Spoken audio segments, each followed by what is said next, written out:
90 के दशक की वो एक्ट्रेस जिनकी एक झलक देखने के लिए फैंस बेताब रहते थे, जिन्होंने उस दौर में अपनी खूबसूरती और सादगी से फैंस का दिल जीत लिया था।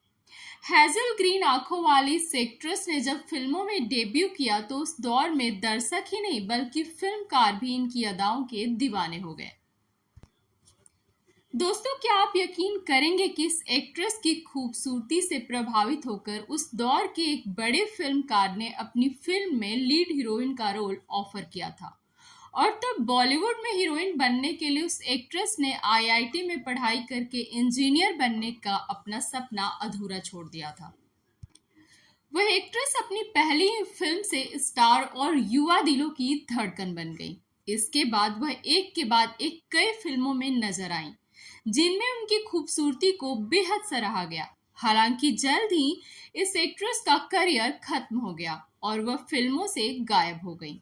पहले प्यार का पहला गम, पहली बार है आँखें नम। क्या आप मानेंगे कि बेहद खूबसूरत जिस एक्ट्रेस ने बतौर लीड रोल से अपने करियर की शुरुआत की, उसे बॉलीवुड ने बाद में स्ट्रगलर बनाकर छोड़ दिया। तब इस एक्ट्रेस ने एक्टिंग की दुनिया में बने रहने के लिए बॉलीवुड से लेकर साउथ और टेलीविजन से लेकर म्यूजिक एल्बम्स तक में काम किया। कई बड़े स्टार्स के साथ बतौर हीरोइन काम करने के बाद भी उन्हें वो मुकाम हासिल नहीं हुआ जिसकी वो हकदार थी। हालांकि सिनेमा इंडस्ट्री में मिले रिजेक्शन को इस एक्ट्रेस ने अपनी कमजोरी नहीं बनने दी और उन्होंने बॉलीवुड को अलविदा कहा और अमेरिका के न्यूयॉर्क यूनिवर्सिटी से एमबीए किया और आज वह गूगल इंडिया की हेड है। गुमशुदा अभिनेत्रियों की लिस्ट में शुमार हो चुकी है एक्ट्रेस जब दुनिया के सामने आई तो इनकी कामयाबी देखकर लोग हैरान रह गए। नमस्कार दोस्तों, मैं हूं प्रियंका और आप देख रहे हैं बॉलीवुड टेल्स। आज के इस वीडियो में हम बात करेंगे 90 की सेंसेशन मयूरी कांगो की। इस वीडियो में बताएंगे इनकी जिंदगी से जुड़े कई और भी बातें। आप बने रहिए हमारे साथ।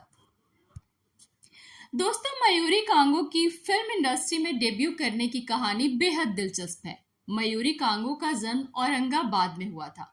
उनकी माता का नाम सुजाता कांगो है, जो कि एक थिएटर एक्ट्रेस है। हालांकि उनके पिता का जिक्र कहीं नहीं मिलता। मयूरी कांगो की माँ एक थिएटर आर्टिस्ट है। उनके शो में जब भी किसी चाइल्ड एक्टर की जरूरत होती तो मयूरी ही वह किरदार निभाती।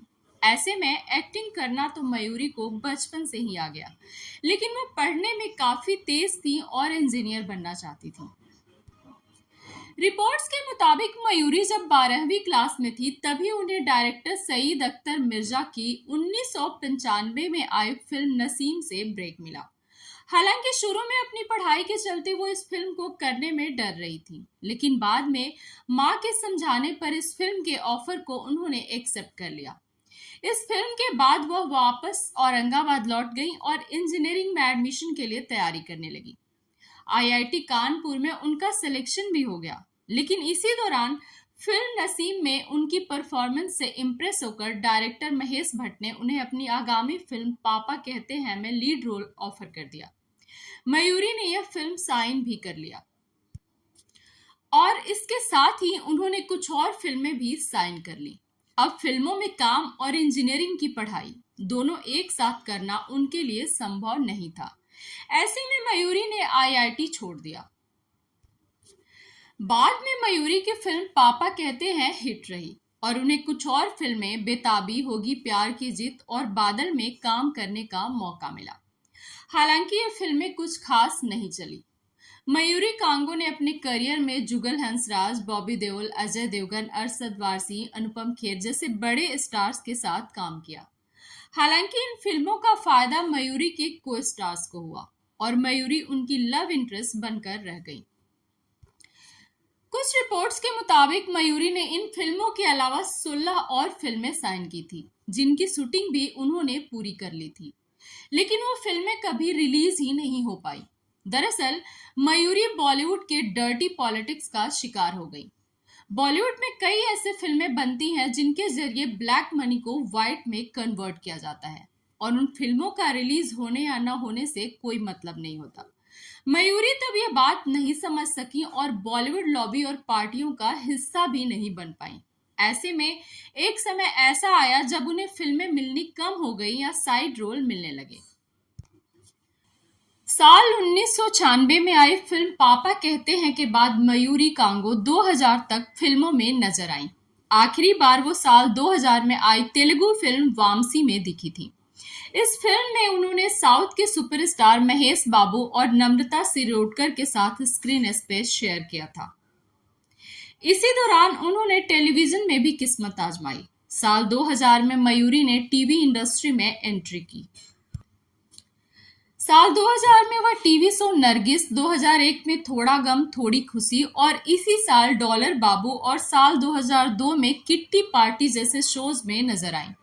हालांकि उन्हें छोटे पर्दे पर भी सफलता नहीं मिली, तो उन्होंने भारी मन से अपने एक्टिंग करियर को अलविदा कह दिया और दिसंबर 2003 में उन्होंने एनआरआई आदित्य ढिल्लन से शादी कर ली। मयूरी और आदित्य की पहली मुलाकात एक कॉमन फ्रेंड के जरिए एक पार्टी में हुई थी। शादी के बाद मयूरी पति के साथ अमेरिका शिफ्ट हो गई और यहीं से उन्होंने मार्केटिंग और फाइनेंस में एमबीए किया। उन्होंने 2004 से लेकर 2012 तक अमेरिका में जॉब की। 2011 में मयूरी मां बनी। उनका एक बेटा कियान है। मयूरी 2013 में इंडिया शिफ्ट हो गई और अब वह गुरुग्राम में रहती हैं। मयूरी ने इंडिया शिफ्ट होने के बाद फ्रेंच एडवर्टाइजिंग पब्लिशिंग ग्रुप की कंपनी परफॉर्मिक्स में काम किया। यहां मयूरी मैनेजिंग डायरेक्टर के तौर पर काम कर रही थी। साल 2019 में उन्हें एक बड़ा ब्रेक मिला और वह गूगल इंडिया से जुड़ गई। अब मयूरी गूगल इंडिया की इंडस्ट्री हेड बन चुकी हैं। मयूरी सोशल मीडिया पर काफी एक्टिव रहती हैं और अपने फैंस के साथ अपने काम और पर्सनल लाइफ से जुड़ी जानकारी शेयर करती रहती हैं। दोस्तों, उम्मीद है कि अभिनेत्री मयूरी कांगो की सफलता की कहानी से आप भी इंस्पायर हुए होंगे। कमेंट बॉक्स में हमें जरूर लिखें आज का वीडियो आपको कैसा लगा। मयूरी कांगो से जुड़ी आपके पास भी कोई जानकारी है तो हमें जरूर शेयर कीजिएगा।